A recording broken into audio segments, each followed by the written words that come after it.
Hail Adventure! Today we're doing this recap on this camera position because lately my camera's been acting strangely. It's been getting very blurry for no apparent reason.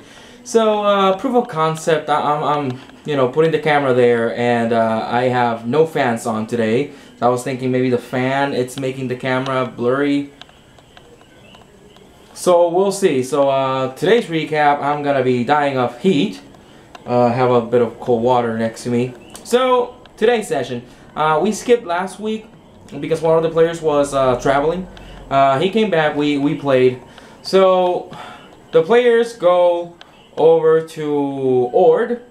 From Ord they go to a coastal town, and in that coastal town there's a huge hotel, and Beauty Vista is the name of the hotel. Now they arrived, they're searching around town, they arrive to Beauty Vista, and they imagine that probably Gumshoe is in Beauty Vista.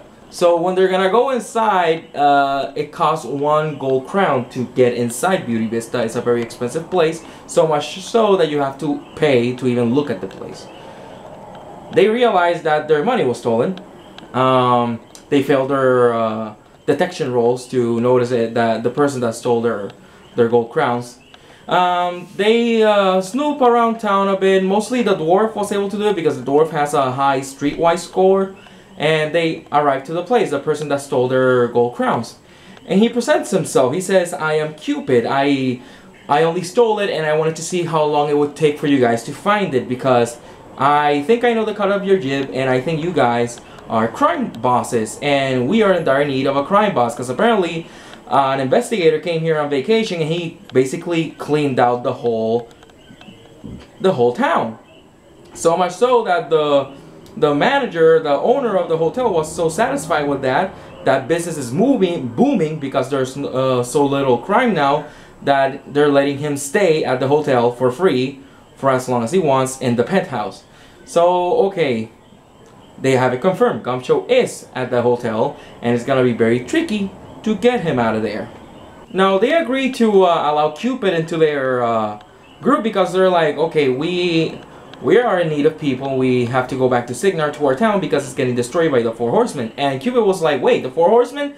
Those mofos owe me over 1,000 gold crowns for some jobs I did for them. And they're like, you want to get them back in interest? And he's like, only if it can be in blood. And that's the voice I decided to get Cupid. Yeah, sure. I actually, the main reason, because I barely prepared this session. The main thing I prepared is how they're gonna get Gumshoe out. Like the exact thing they could do to get Gumshoe out, and Cupid, because I thought of a line that I wanted him to say, I know what I'm good at, and I'm good at what I do. You know what I mean? That's kind of his catchphrase, the whole, you know what I mean? I don't know why. I was driving on Thursday, I just thought about that. I'm like, you know what, I want that in my campaign. But yeah, that's basically all I prepared for that game. Everything else, everything I'm about to tell you now, was made up on the spot while I was running that session. So you could probably tell it gets a little bit nonsensical. Needless to say, the players do fight more hookers. They told me, hey, we should totally make that into a running thing, into a running gag in the game. We should fight hookers all the time. And I'm like, you guys really want that? Okay. Hey, I'm just here to make sure they have fun. So they agree to get Cupid into their inner circle. Cupid is eager to help them out. They go into the hotel. Cupid tells them that he's an informant, and they want Cupid to inform them where's Gumshoe, and he says he spends most of his time on the beach. You're not gonna find him on his penthouse that much. He spends the whole day on the beach. So they go in, they register at the counter, they go to the beach, they go look for some lockers. They have to pay for the lockers as well. The dwarf wanted to steal from the lockers, but I told them there are people walking around, like security, people walking around, you're paying a lot for this place is extremely secure. And they're like, okay.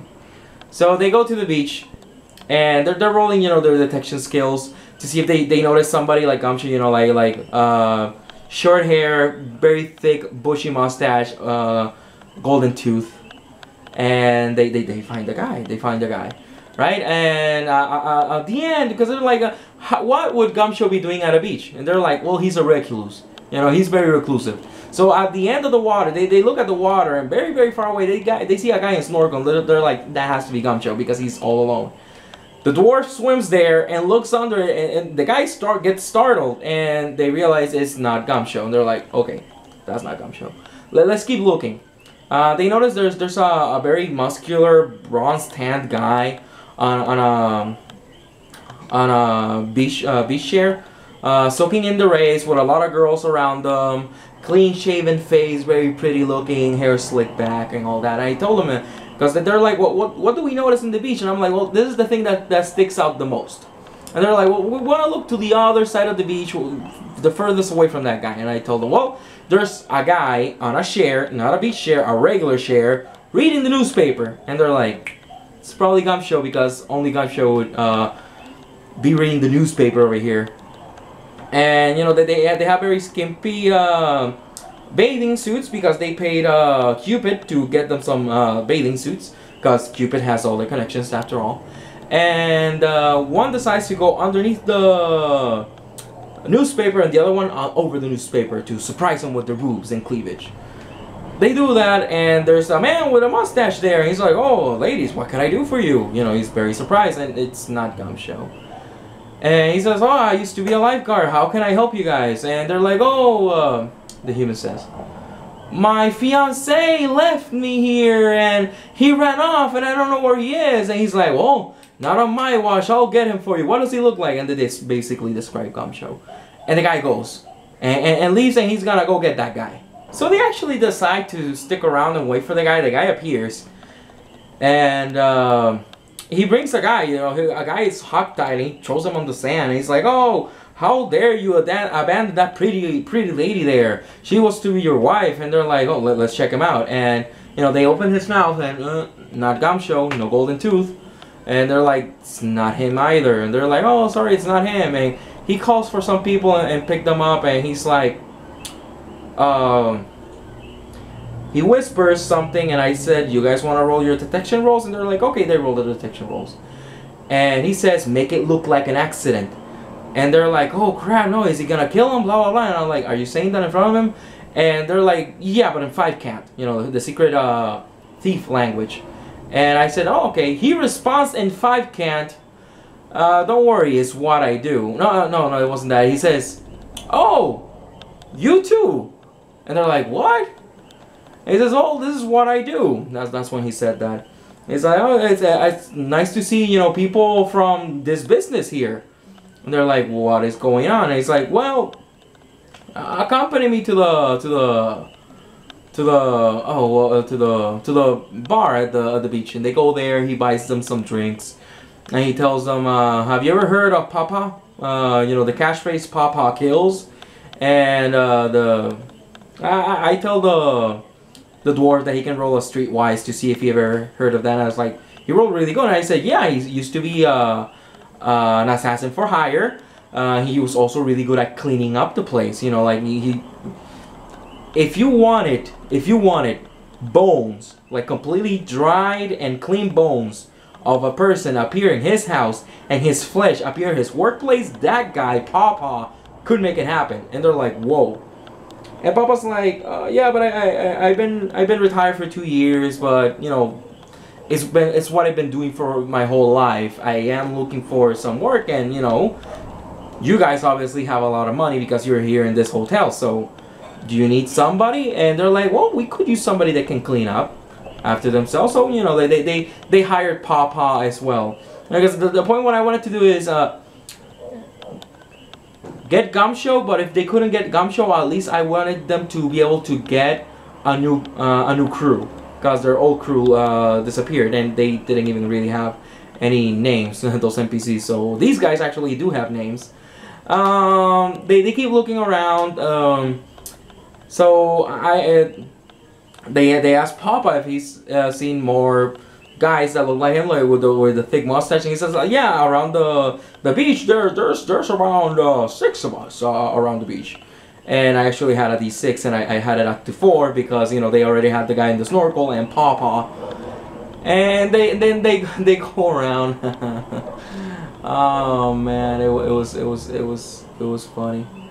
Oh yeah, cause no, it was up to 3 because they had Pawpaw, the guy with the snorkel, and the guy that Pawpaw killed. And I did it. This whole thing, it was almost like a montage. That's what I wanted it to look like. I had the Costa del Sol music from Final Fantasy VII playing. They enjoyed that a lot.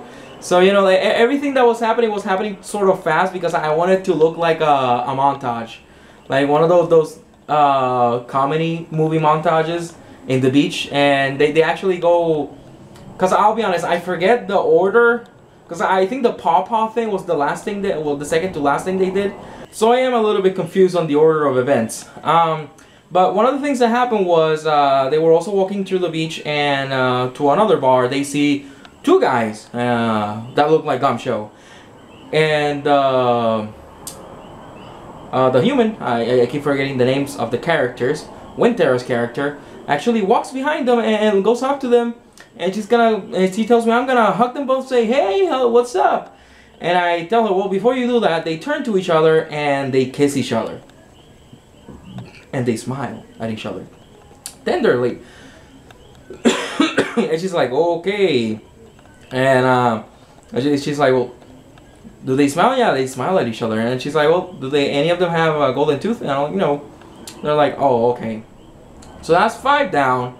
The last one, they actually they were like talking to to Pawpaw, and they're like, we need to find a way to get upstairs to the penthouse. Maybe just get into his room and wait for him there.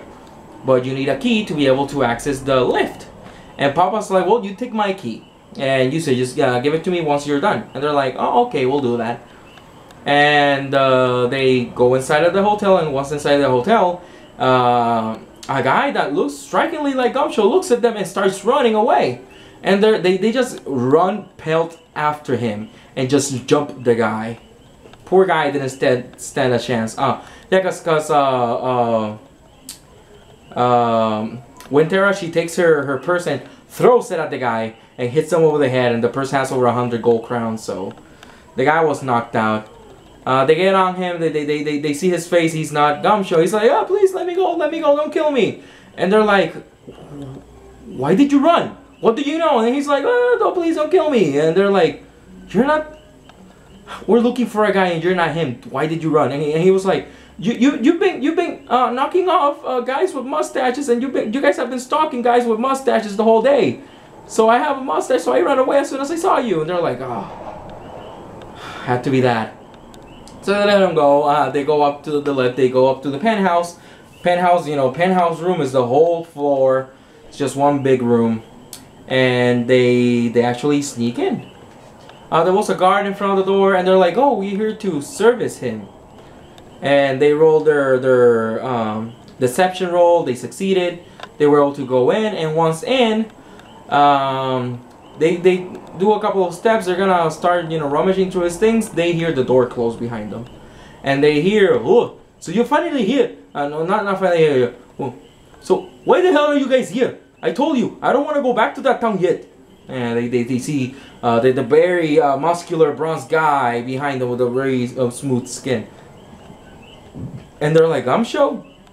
I was like, "Yeah." As soon as I found out that you guys were gonna come here, I shaved my my mustache. You know how long I've been growing that mustache? For over 3 years I've been growing that mustache. And I had to shave it just so you guys wouldn't recognize me. So he was angry, but like really angry. Paladin, the dwarf, tells me, "Oh, I walked to his bed and I'm gonna get on it." And I'm like, "Really?" And it's like, "Yeah." Well, as you're gonna put your hands on the bed, he takes out a gun.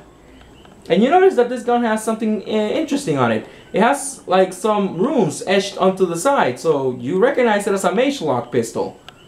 He's pointing at it and he's like, "Whoa, Gumshoe, I'm pretty sure we can." And then he like tests him. And he touches the bed. "I'm pretty sure we can come to some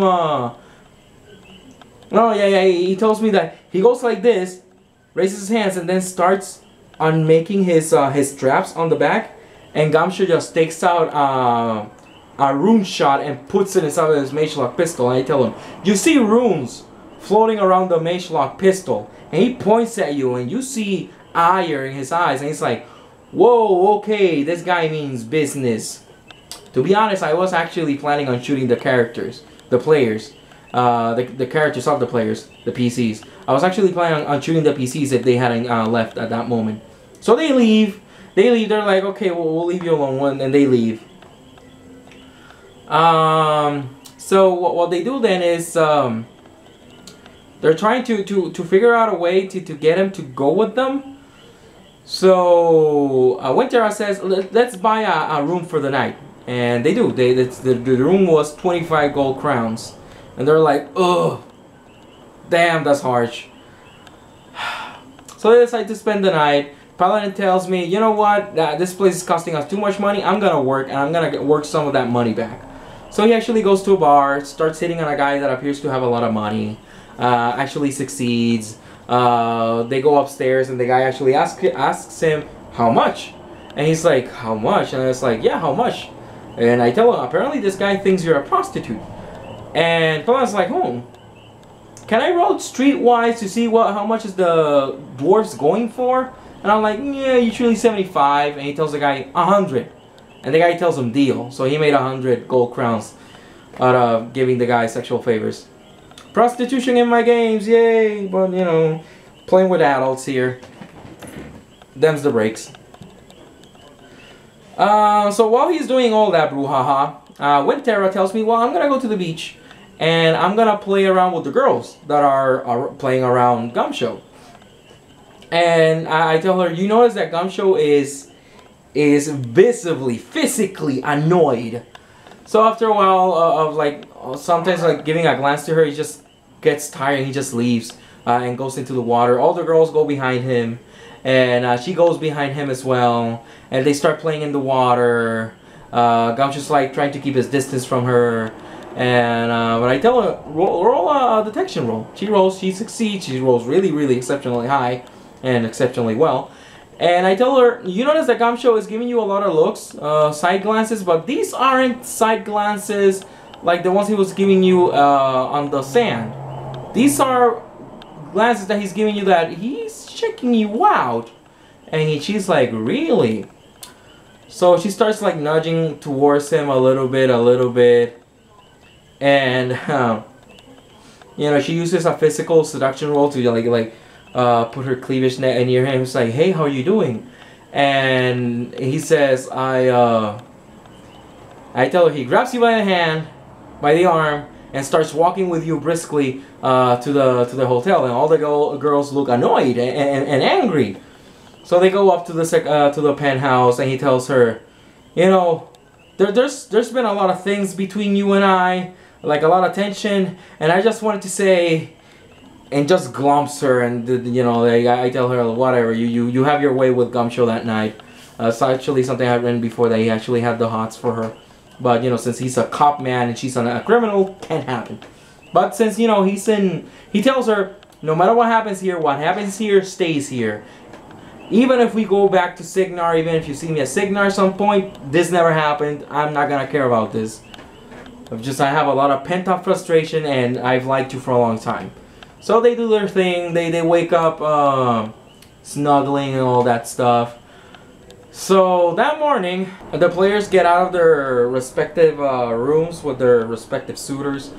And outside of Paladin's room, he sees 3 hookers there. And they're like, girl, I can't believe you worked on this. we can't believe you worked in the hotel. This hotel is our area.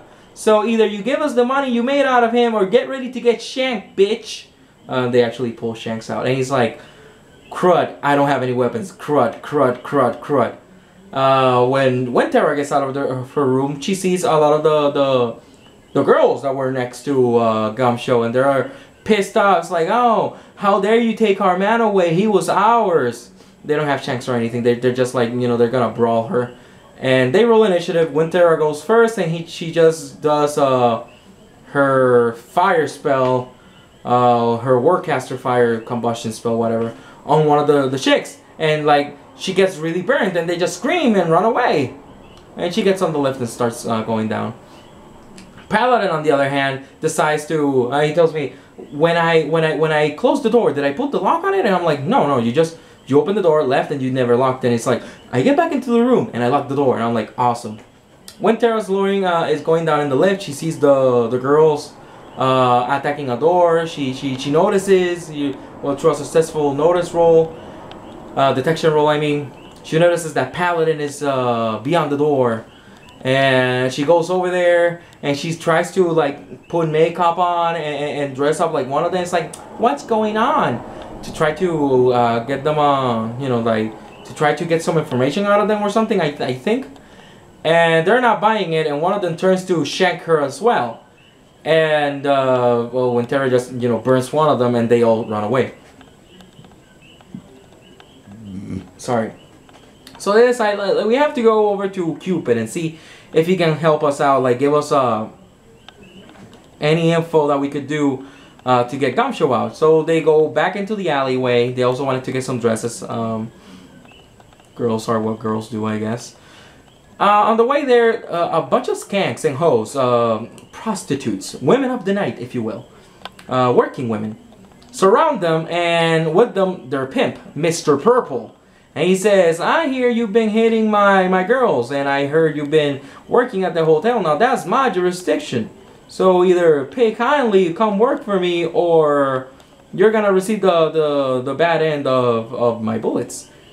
And they talk to him. They convince him that they didn't know that area was his or anything like that. And they tell him we do have magic, and this is gonna be a tough fight. We might be outnumbered, but you guys are all gunned at the end of the day. And they talk and Mr. Purple realizes, wait, you guys are crime lords. That they have mentioned we're here to gather resources because we have to knock off a gang from our town. It's like, oh, you guys are our crime lords. What's that other gang? And they mentioned the Four Horsemen. It's like, oh, I heard about them. Those guys are bad news. Because, we believe in Adib's code. They don't. So, Mr. Purple tells them, you know what? Business has been really slow in the town. And you guys might need a new... somebody new to run your brothel, because I knew the madam that ran the last brothel over at your town, but she's not there anymore, I guess, so I could fill in for her. And they're like, okay, they got a pimp now, and he knows Cupid as well, so they all know each other. So they go over to where Cupid was at a really small bar, and they tell him, what can we do to get Gumshoe with us? And he's like, well, information requires palms to be greased. So if you give me some gold crowns, I can give you the info. And they're like, how much? It's like 30 gold crowns. And they're like, but sure. He gets them the info. He said, well, word on the street is he is on his vacation for over 200 days. And, he has over 200 days left of vacation. So if you want him back, you need to piss him off, ruin his vacation, and frame it on the Four Horsemen. And that will get him to go after the Four Horsemen. They're like, okay. Then something interesting happened. They spent over an hour. Sorry. They spent over an hour trying to discuss and decide what could they do to piss off Gumshoe and get the Four Horsemen framed for it. And they came up with a lot of really bad ideas. A couple of them were interesting, but I told them, well, if you do this, this, and this, Gumshoe's gonna... Because they told them, trash his house, trash his room, trash our room, write on Gumshoe's wall, you're not welcome at Signar, and write on our wall, thanks for leading us to Gumshoe. And I told them, well, Gumshoe could just get another room. That's not really ruining his vacation. And if you write, thanks for leading us to him, technically, it's your guys' fault that his room was trashed. So he's gonna be pissed off at you guys. Because that's the type of one-track mind that Gumshoe has. And they're like, crud.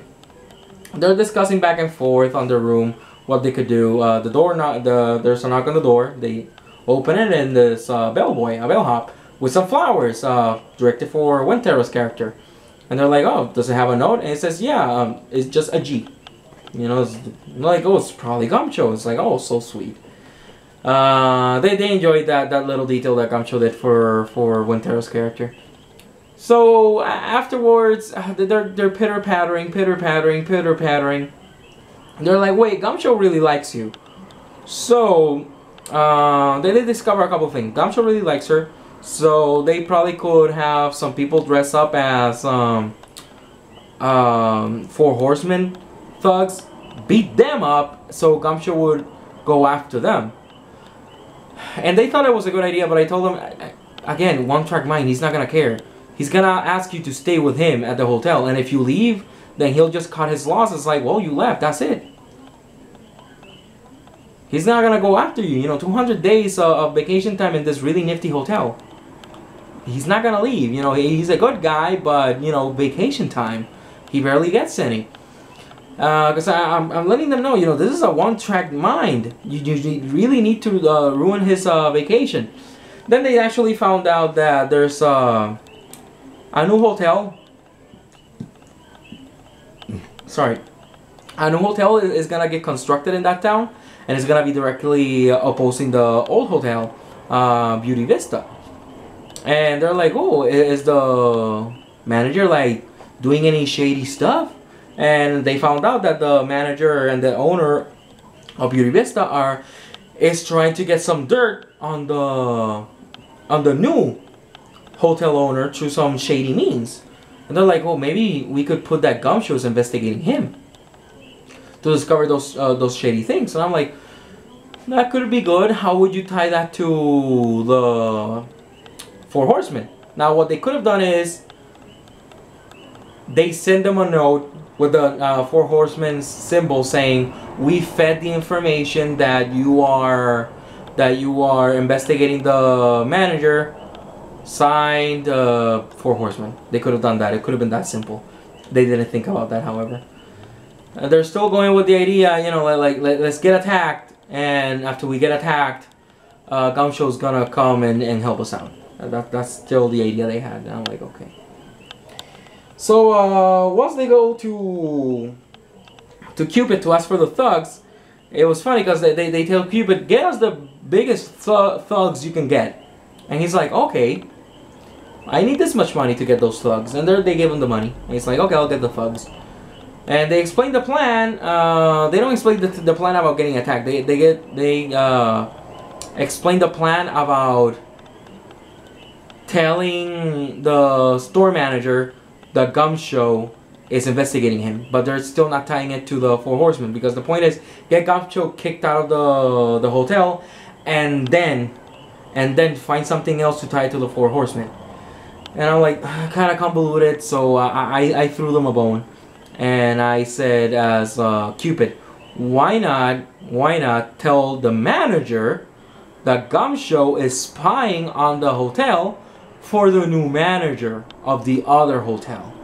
So that way the other manager will know how Beauty Vista works and how he could ruin Beauty Vista. Because I keep telling them, what's the worst thing for a business?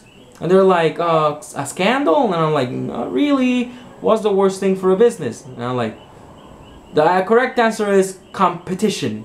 Really good competition can destroy a business. Sure, it can help out a business, but more often than not, in small places, you get a big competition, just gonna ruin you.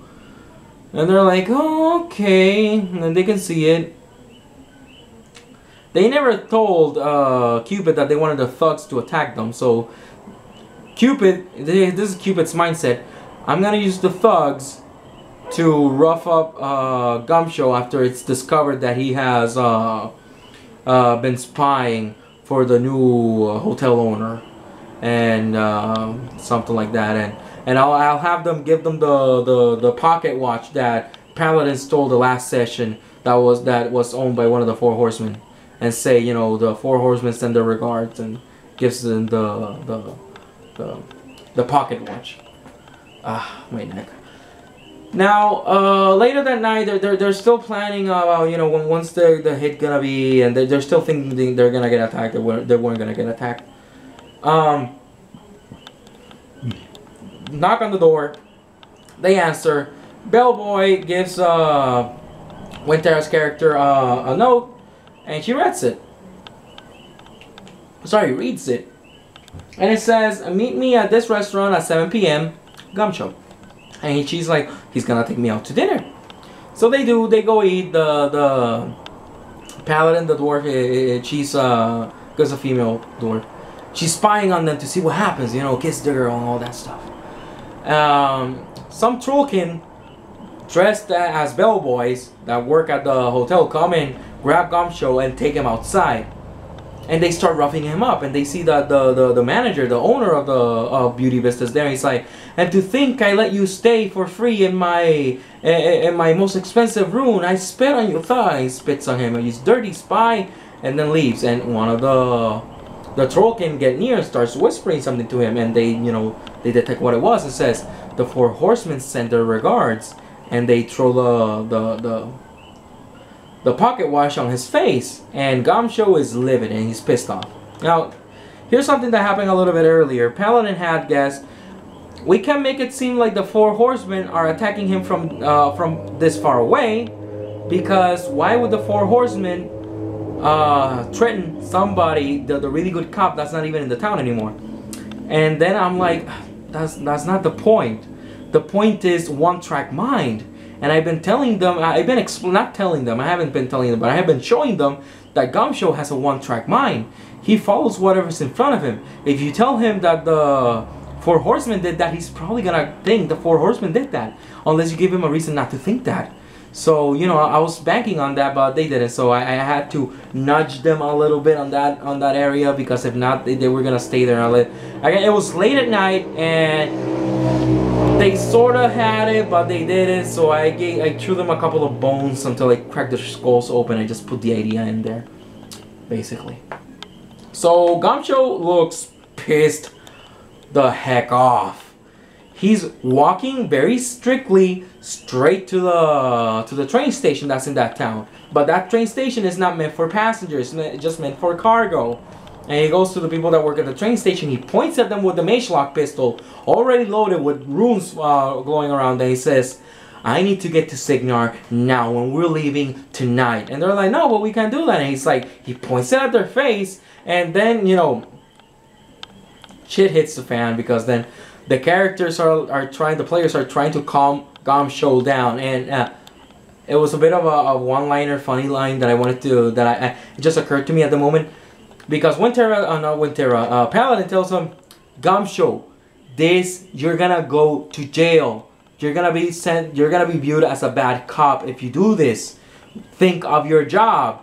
And he just looks at her with the gun pointing at the guy's head, and he says, not my jurisdiction, and shoots the gun. They're freaked out, and I told him no, he didn't shoot the guy. He just shot next to the guy and blew up the whatever was behind him. But he didn't actually shoot the guy. But they're still freaking out, because Gumshoe is pointing at people. His gun, he took out another guy, he's pointing at people, he's training people, he's shooting at things, he's blowing them up. And I tell them, roll a detection roll. And they roll a detection roll. They notice that a couple of trollkins and a couple of other people, some scandalously dressed women are getting into the train, and they're loading things up.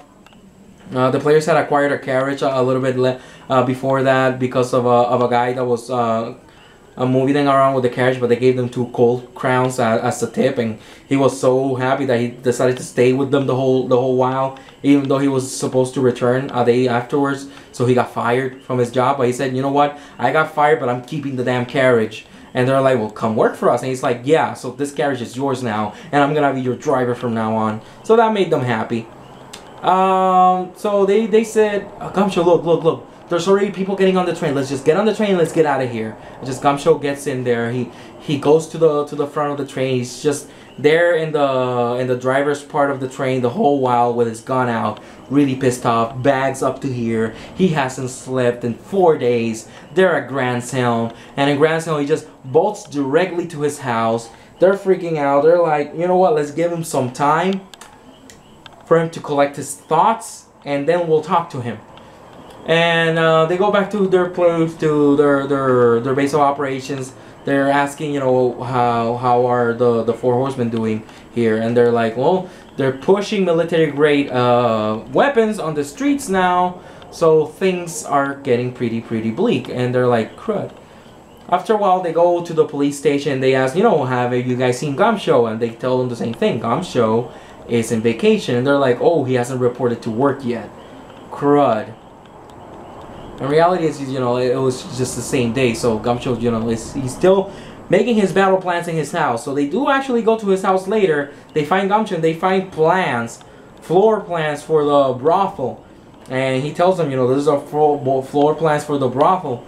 And there's only one way in, only the front door. So we're gonna go into the front door. You guys are gonna help me, and believe you me, I don't enjoy the fact that you guys are helping me now. But we're gonna go in there. We're gonna close the door. We're gonna kill all those guys. We're gonna kill that horseman. And we're gonna work our way up. And after we kill that guy and we keep working our way up, we're gonna clean house. We're gonna clean them out. And Paladin asks him, "Are you deputizing us? Are we getting deputized right now?" He's looking at him really angrily. And Winter's like, let's not anger him. Let's just do this and get this out of the way. He says, this is tomorrow. We're doing this tomorrow morning. Tomorrow morning, we're gonna go in, close the door, and kill all of them. Kill, what was his name? Donovan Winchester, I think the name of the, no, Rugal Winchester. We're gonna kill Rugal Winchester, and then we're gonna stir the hornet's nest, and then we're gonna see what we're gonna do after that. So that's basically where we stop the session. They're gonna, oh yeah, they go into their, after that they go into their arcane order. They tell everybody that knew that was moving in with them, just establish yourselves, but don't go to the arcane order just yet. Just get acquainted with the town. They go to the arcane order and they start looking up. Do we have any mail? They're like, yeah, you have a stack of reports that you have to check. And they check the reports, saying, oh, every single report is the same thing. Dragon sighted, dragon sighted, dragon sightings, red dragon sightings. Just a bunch of red dragon sightings of a red dragon flying overhead, or red dragon attacking animals, breathing fire. And they're like, this is bullcrap. Dragons aren't like this. Dragons are to another island to the south. They're extremely dangerous, extremely gigantic, and they're not gonna come over here to attack us. That'd be silly. That'd be stupid. That's how dragons work in Iron Kingdoms. They're very different from your common dragon. But what I'm describing, I tell them what it's being described here is a fairy tale dragon. 4 legs, walks on all 4s, long tail, really big wings, breathes fire. That's what's getting described here, and they're like, this is crap. Getting described to the south, on the coast and stuff like that. They decide to go visit Adamant, the nobleman, and they tell one of the butlers tells them, well, Adam is on a fishing trip with the young master. He took his brother and a couple of other maids and stewards, and they're fishing. They do that from time to time. But they'll be back. I'll make sure to let them know that you came to visit. And they're like, okay, thank you. So yeah, basically that's where the session ended. It's a little bit jumbled because usually I record these recaps on Saturdays, a day after the session, a couple of hours after the session actually. But this time I'm actually recording it on Sunday, and a lot of it just went away. I remember the basics and what they're gonna do next session. Next session, the brothel is drawn out, and the encounters there are prepared and all that jazz. So it's gonna be interesting. It could be easy, it could be fast, or if the gods of RNG aren't in their favor, many different things can happen. I'll see you guys next time for that. It's definitely gonna be fun. I've been looking forward to this for a while. Them finally working with Gamsho. Gamsho hates the fact that he's working with them. Let me know what you think about this session, if you were able to follow it. I know I've been rambling a little bit. Let me know in the comment section below what you thought about this session. Let me know if there's something you want my players to go through. If there's anything you want my players to see in the campaign, anything you want them to fight. That'd be interesting. I love to take your input and put it in my game and see what my players think about it. I'll see you again next time. Thanks for liking, thanks for sharing and subscribing to ARMR Studios. I'll see you guys next time, and remember, rule number 1: always have fun.